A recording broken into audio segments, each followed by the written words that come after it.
አዲስ አበባ ትላንትን ተኝታ ዛሬ ከእንቅልፏ የነቃች ትመስላለች። የብዝሃ ባህልና ታሪክ ባለቤት፣ የኢትዮጵያ መዲና፣ የአፍሪካ ህብረት መቀመጫና የዲፕሎማቶች መኖሪያ ሆና ግን ሳትዘምን ኖራለች። ስሟን የማይገልጽና ክብሯን የማይመጥን ገጽታን ይዛ ዓመታትን ተሻግራለች። አሁን ግን እንደ ስሟ የመዘመን ቁጭቷን መወጣት ጀምራለች። ሁሉ አቀፍ የእድገት ጉዟንም ተያይዟለች።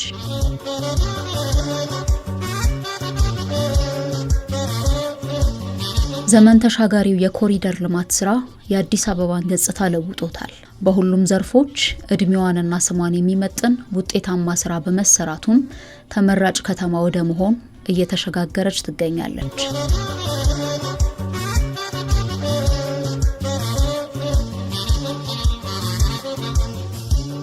ሀገር በመገንባትና ትውልድን በማነጽ ጉልህ ድርሻ ባለው ኪነ ጥበብ ላይም ትኩረት ተደርጓል። አዲስ አበባ ጽዱ፣ ውብና ለነዋሪዎቿ ምቹ ከተማ ከመሆን ባሻገር በተያዙ አካታችና በተቀናጀ ልማት በኪነ ጥበብ ዘርፍም ለከያንያንና ለተደራሲያኑ ምቹ ዕድል የፈጠሩ መሰረተ ልማቶችን ዘርግታለች።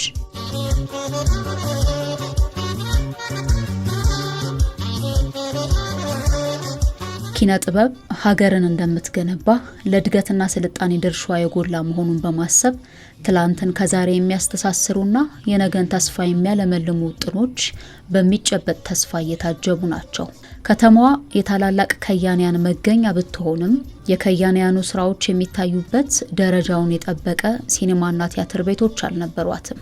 በአሁኑ ወቅት የከያንያንን ክብር የሚመጥኑና ለኪነ ጥበብ መንሰራራት ምቹ የሚሆኑ ስፍራዎች በየዘርፉ እየተከናወኑ ይገኛል። ነባር የቲያትርና ሲኒማ ቤቶችን የማደስና አዳዲሶችን የመገንባት ስራ በማከናወን ለኪነ ጥበብ ምቹ፣ ውብና ጽዱ እንዲሁም ዘመኑን የዋጀ ቴክኖሎጂን የማሟላት ስራ ተሰርቷል።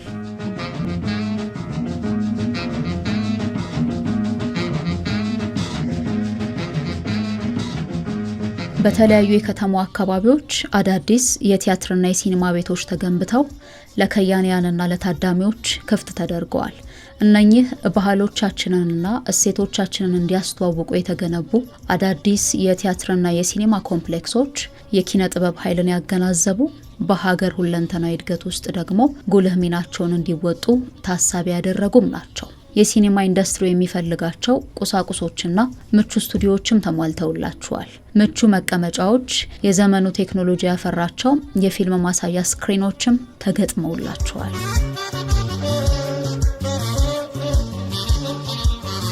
ከነኚህ ውስጥ በሰንጋተራ የተገነባው ዘመናዊው አዲስ የሲኒማ ማዕከል አንዱ ነው። እያንዳንዳቸው 887 እና 592 ታዳሚዎች የማስተናገድ አቅም ያላቸው ሁለት የሲኒማ ቤቶችን በውስጡ ይዟል። ዘመን ተሻጋሪና ሀገረሰብ እውቀቶችን ከፈጠራ አሰናስሎ ትውልድ የሚመራመርበትን እድል የሚሰጥና ጥበበኛ ትውልድን ለመፍጠር ታሳቢ ባደረጉ መሰረተ ልማቶችም አቀናጅቶ የያዘ ነው። ዘርፉ የሚፈልገውን በአንድ ማዕከል የማሟላትና አገልግሎት የመስጠትን እሳቤ ይዞ የተገነባ ዘመናዊ ሲኒማ ማዕከልም ነው። ይህ ዘመናዊና ለሲኒማ አገልግሎት ብቻ እንዲውል ታሳቢ ተደርጎ የተገነባው ባለ 15 ወለል ኮምፕሌክስ ህንፃ 4 ወለሎችን የያዘ የመኪና ማቆሚያም አሉት። የህፃናትና አዋቂዎች ሲኒማ አዳራሾችን የያዘው ዘመናዊ ኮምፕሌክስ ህንፃ ከሲኒማ አዳራሾች በተጨማሪ ከዘርፉ ጋር ቀጥተኛ ግንኙነት ያላቸውን ሁለንተናዊ አገልግሎት የሚሰጥ ነው። የስዕል አርት ጋላሪዎች፣ ሀገራዊ እሴቶችን የሚያስተዋውቁ ባህላዊ እቃዎች፣ ስቱዲዮ፣ የፈጠራና የቤተ መጻሕፍት እንዲሁም የህፃናት ጌም ዞኖችን ያካተተ ማዕከል ነው። ካፌዎች፣ ሬስቶራንቶችና የተለያዩ ቢሮዎችን የያዘ ሲሆን ገቢ እያመነጨ ራሱን ማስተዳደር እንዲችል ተደርጎ የተገነባ ትውልድ ተሻጋሪ የሲኒማ ማዕከልም ነው።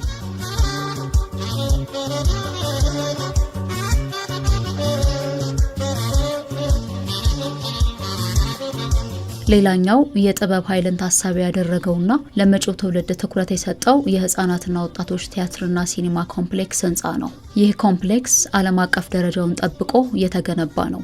በውስጡም 1200 ሰዎችን በአንድ ጊዜ መያዝ የሚችል ትልቅ የቲያትር አዳራሽ እንዲሁም 2 ሲኒማ ቤቶች እያንዳንዳቸው 168 እና 158 ሰዎችን በአንድ ጊዜ ማስተናገድ የሚችሉ ትልቁ የቲያትር ቤትና 2ቱ ሲኒማ ቤቶች እንደ ተመልካች ብዛት ቲያትርና ፊልም ማሳየት የሚያስችልም ነው። ከዚህ በፊት ከነበሩት የቲያትርና ሲኒማ ቤቶች በብዙ ነገሩ ይለያል። መድረኩ ትልቅ ነው፣ አሰራሩም ልዩ ነው፣ ደግሞም በጣም ዘመናዊ ነው። ሃይድሮሊክ ስቴጅ አለው። በኮምፒውተር አማካኝነት በራሱ እንዲንቀሳቀስ ተደርጎ የተሰራ ነው። ለኮንፈረንስና ሲምፖዚየም የሚያገለግሉ 3 ትላልቅ አዳራሾች በህንፃ ውስጥ ይገኛሉ።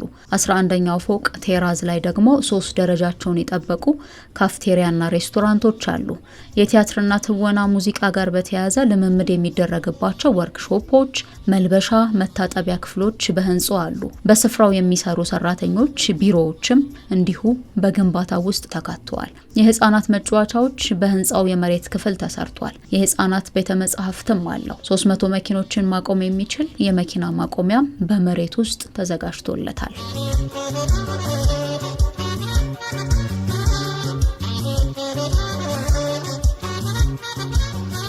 የኪነ ጥበብ ስራዎች በአዳራሽ እንዳይገደቡና ወደ ማህበረሰቡ እንዲደርሱ ሰፊ እድል የፈጠሩ አምፊ ቲያትርና ፕላዛዎች ደግሞ የህብረተሰቡን የታዳሚውን ደረጃን እየጨመሩ ናቸው። የጥበብ ስራዎች የሚቀርቡባቸው አማራጮች ተስፋፍተዋል።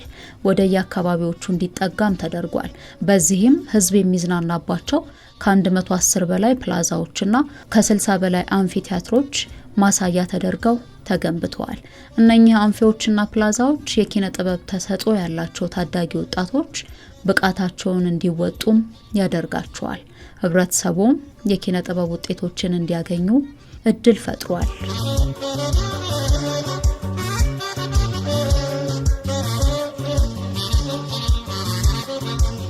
የሀገርን ባህል ታሪክና እሴቶችን ለዓለም ከማስተዋወቂያ መንገዶች አንዱ ኪነ ጥበብ ነው። ኪነ ጥበብ ለሀገር እድገትና ብልጽግና ሚናው የጎላ ሲሆን የአንድ ሀገር እድገትና የስልጣኔ መገለጫም ነው።